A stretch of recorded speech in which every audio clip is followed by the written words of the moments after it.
Welcome to The Backstory, a program from the North Dakota News Cooperative that takes an in-depth look at the stories we're reporting for you. I'm Sabrina Halvorson, CEO of the North Dakota News Cooperative.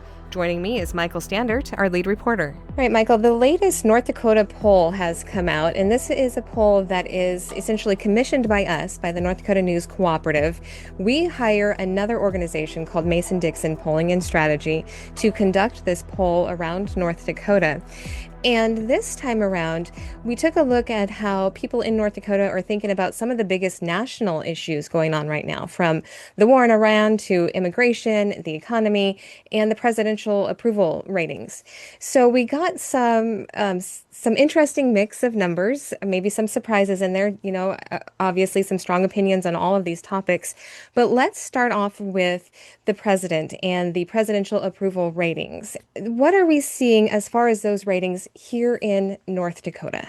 So the question was, do you approve or disapprove of Donald Trump's job performance as president? 56% approve, 39% disapprove. That's slightly less than what he got in 2024 in the elections. I think 66% of the vote here in the state. Looks like that was potentially pulled down by independent voters who have kind of moved away from full approval of his policies. 48% of independents disapprove of his performance as president. So that might be what we're seeing there. Republican and Democrats were, pretty equal on either side. Republican support was very high for the president, and Democratic support is very low. That's very interesting, the independents, as you said, because of course we kind of do expect most people to respond along party lines. We know that the Republicans are going to have higher approval ratings, Democrats aren't. But the real interesting part there lies in those independents. And that number has kind of shifted from the last election. Yeah, so I mean, independents, we don't really know exactly who they are, whether they're leaning Republican or leaning Democrat. It's very difficult to tell.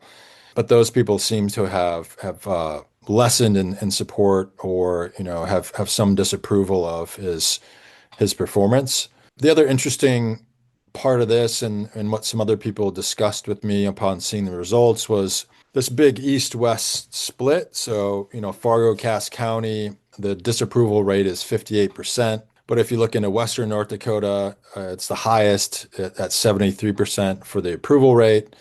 And also the Bismarck-Mandan area is quite high, 62%. So people were pointing out this kind of east-west divide and kind of what it might mean going forward, particularly as, Fargo, Cass County, the eastern part of the state grows and has, more residents. So that there's, kind of uncertainty of what that will mean for the state long term as far as politics. Yeah, I found that regional divide to be very interesting as well. We look at North Dakota as a state overall very often in election results and things like that. And it comes, it's, of course, as a very red state. But to see that difference in our different regions, I thought was very interesting. Yeah, and we see that in a lot of the numbers of this poll and in other polls that we have. You just see that most, almost in every different poll.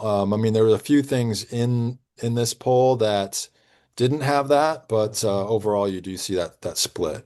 Turning to tariffs and the economy, what are the numbers showing about support for the president's economic policies compared to earlier, or what are we seeing with that? Yeah, for overall, as far as the economy, approval is 55% across the state. Again, there's less approval in Fargo-Cass County, where there's disapproval is the highest at 59%.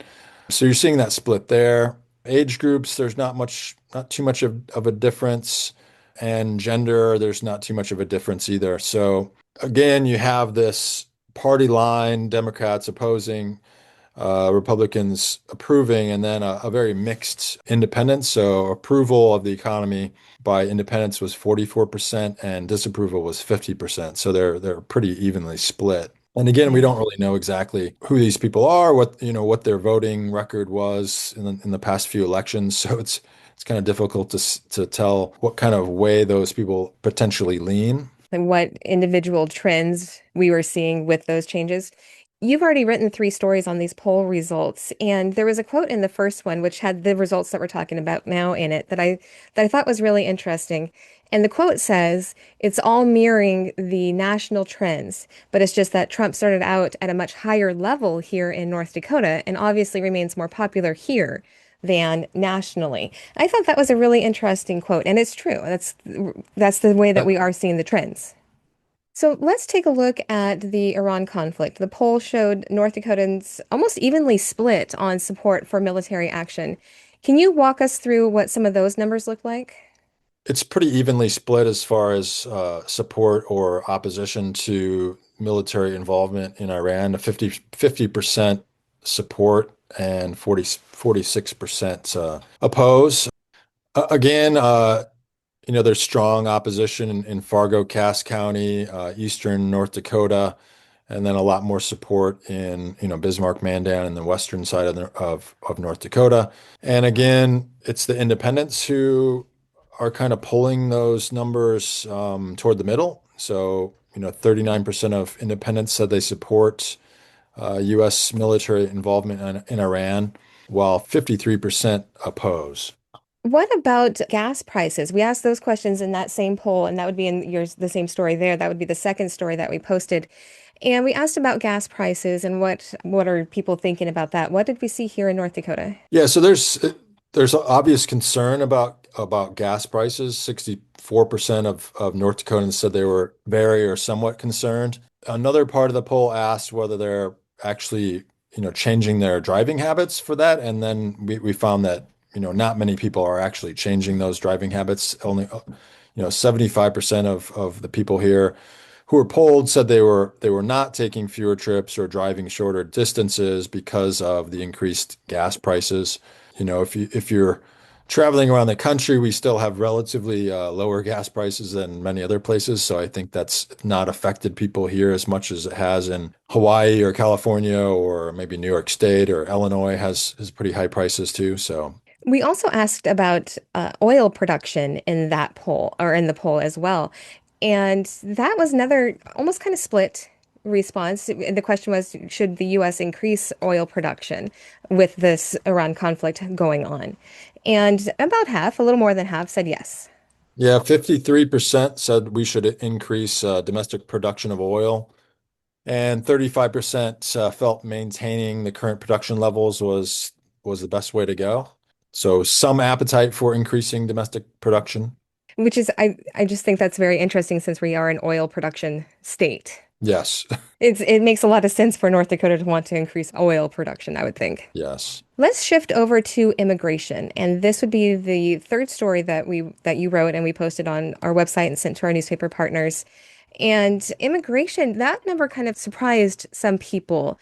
And tell us a little bit about what the questions were that we asked and how North Dakotans are feeling. So the question asked whether people support cooperation between local law enforcement and U.S. Immigration and Customs Enforcement, which is also known as ICE. 68% of respondents approved of cooperation, while 28% did not. I mean, some people were a bit surprised that there was such a high approval rate. I myself wasn't surprised just because the question is about, cooperation with another, law enforcement agency, and that kind of cooperation has gone on for some time. But with the chaos we saw in Minnesota earlier in the year and the fatal shootings of two U.S. citizens, it was a little surprising that the numbers were as high as they were, particularly in the eastern side of the state. Even some Republican commentators thought that those numbers would have number of disapprovals to that cooperation would be higher. They were a little surprised by that too. Yeah, I was a little bit surprised as well. Another question that we asked in the poll that, almost gets kind of glossed over because it's not as sensational as some of the others, but we asked, how accountable do you feel North Dakota public officials are to the citizens of North Dakota? I thought that was an interesting question, and I thought that the response was interesting. Yeah, these were quite interesting, and they were at the bottom of the poll, so you kind of get to these things later in these stories. But 68% felt officials were very or somewhat accountable, and 29% felt that they were not too accountable or not accountable at all. So that seems like they're showing a lot of faith in their local public officials. And there was another question as part of that later on in the poll at the very end about national party representation, which was pretty fascinating. So they were asking a couple different questions about to Republicans. So any Republican respondent would get a couple different questions, and a Democrat respondent would get a couple different questions. And the Republicans, 20% said that the National Republican Party was too tied to the MAGA movement. 24% said it was too tied to party establishment and large money donors, and around 54% said it was generally representative of their Republican views. The Democrat one was probably even more interesting. I mean, 32% felt the National Democratic Party is too tied to liberal and progressive groups, and then 27% that it's too tied to establishment and large money donors. Similar question to the Republican numbers, and then only 38% felt like their national party was representing their views. So I found that was pretty interesting. And then compared to how they see their local leaders in their party, they're all seem very, very happy with them. I think those numbers are very interesting as well. And I would love to see something on a bigger scope nationally to see how people are feeling about their party and their party representation and affiliations and things, because we're just at a time, and I think maybe throughout the 250 years of our nation's history, we've constantly been at this, but it seems like the parties shift and change focus. And I feel like we're at a time right now where more people are starting to disagree with whatever party they're affiliated with, whether it's Republican, Democrat, and are shifting their ideals, maybe becoming more moderate, maybe not. But I would love to see more national numbers on that. Yeah, I mean, there's always that missing kind of middle in the two-party politics, Hmm. and it's kind of a tug and war often back and forth over the years. But it seems like, in some of the polling, as we see with independents kind of going divergent ways or polling things in a different direction. Yeah, it would be very interesting to get more data from other states, each state, and kind of how is your party in your state representing you, or how is the national party representing you? And Yeah. I think it'd be pretty fascinating to find out more about that. Yeah, I do too. I'd be very interested in learning more about that. Another thing that we looked at in our poll was election security. And you and I talk about it frequently because elections are just handled differently here in North Dakota. And you do have to show ID. We don't have voter registration that's mandatory. So we asked about election security and how important people in North Dakota think that that is. So what are we seeing there? So there was a question in the poll about, okay, what is the biggest concern facing the nation today? Election security only had 7% of people saying that was the biggest issue. But in another part of the poll asking about elections and security and voter access, it said, which one of these is most important to you? 61% said election security was more important than voter access. Only 30% said voter access was the main concern. And another question asked whether individuals in North Dakota should provide proof of citizenship before being allowed to vote. I don't have anything to do with making the questions for these polls. Uh, Right. this question surprised me somewhat because we already have to do that in a way, because anytime you vote, you have to show a valid ID. If you're a non-citizen and you have a state issued ID, it will show your status on it. So those people cannot vote at all. But from talking with people about these couple questions, it seemed like a lot of this kind of gets at the nationalization of some of these issues where something doesn't have any real impact here, but is something that is concerning to people or on people's minds. So they might hear of, mail-in fraud or something, or stuffed ballot boxes or things like that elsewhere, but it's not, essentially not happening here. But Right. it still gets people riled up, and some of these national discussions about these things make people think it's happening in their local area when it's not, as far as Right. what officials with the Secretary of State's office, with North Dakota Department of Transportation that handles the records and things like that. From everything I've seen, there's no fraud, or I mean, there may be a couple cases now and then, but there's like no widespread concern. So a question like this from people, on both the Democrat or Republican or kind of neutral side says, oh, this is kind of reflecting on this kind of nationalization of this issue, even if it might not have a real impact here in the state. Yes, it's very interesting all the way around, like you explained. We hear so much about this right now, and whether it's true or not, we hear so much about it, and then it does make people start to think this is happening in their area, whereas in North Dakota, we actually have not had any issues. And again, especially like you pointed out, we have to show ID anyway. Yeah, you have to show ID, and then, from, like I said, IDs, if you have a state issued ID and you're a non-citizen, because a non-citizen can get a driver's license. A lot of people don't really realize this, or get a state ID. Those people can get a state ID, but it will say their status on that ID. So a citizen won't have anything that says citizen, but a non-citizen will have something like, permanent resident, something visa holder. They'll have this on their IDs.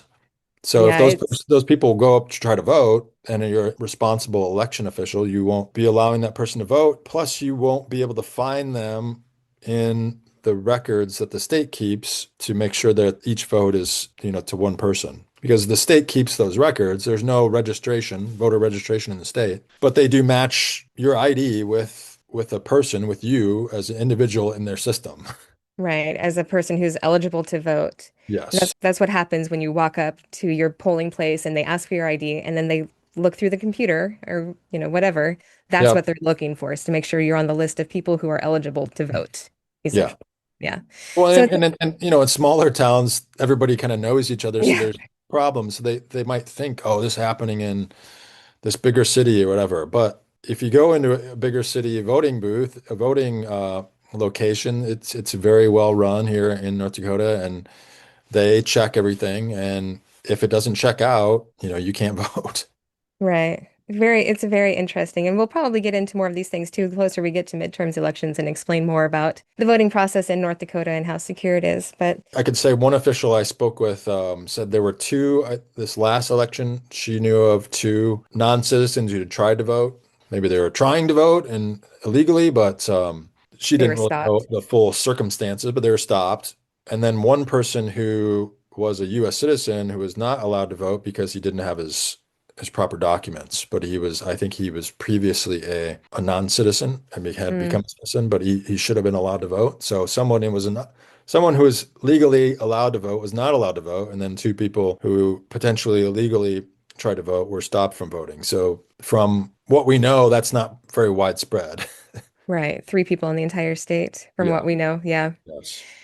So when we take a look at all of these different topics that we've been talking about all together, the war, immigration, elections, the economy, what kind of an overall picture do you see in these results about how North Dakotans are feeling and what they're focused on right now?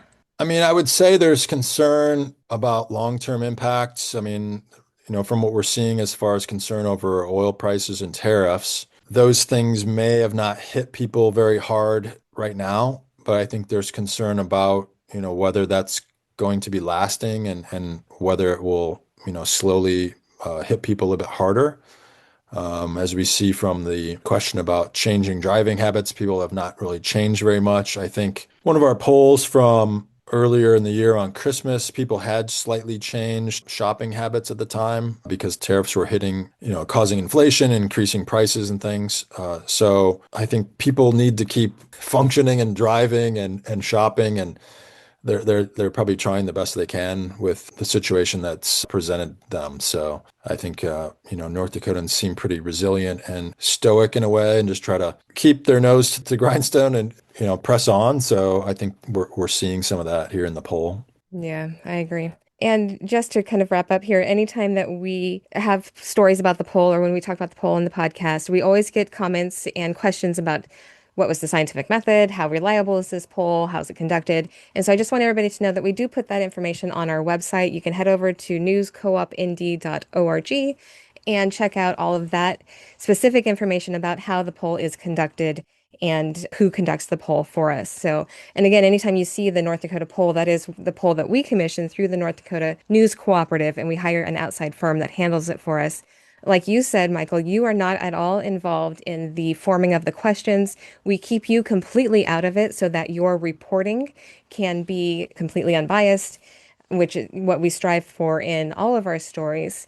And so we just want to make sure that people know that we keep you separate from how the questions are asked. You have nothing to do with the actual poll itself. You get the results when they're completed at the same time that I get them and a couple of our board members get them. You get the results and then you write your stories on them. You seek out experts who comment on the results, and that's how we produce these stories for everyone. And again, anybody who would like to know more about the poll or get more results can head to our website at newscoopindy.org and get that information. Thanks for the conversation, Michael. For the North Dakota News Cooperative, I'm Sabrina Halvorson. This has been The Backstory.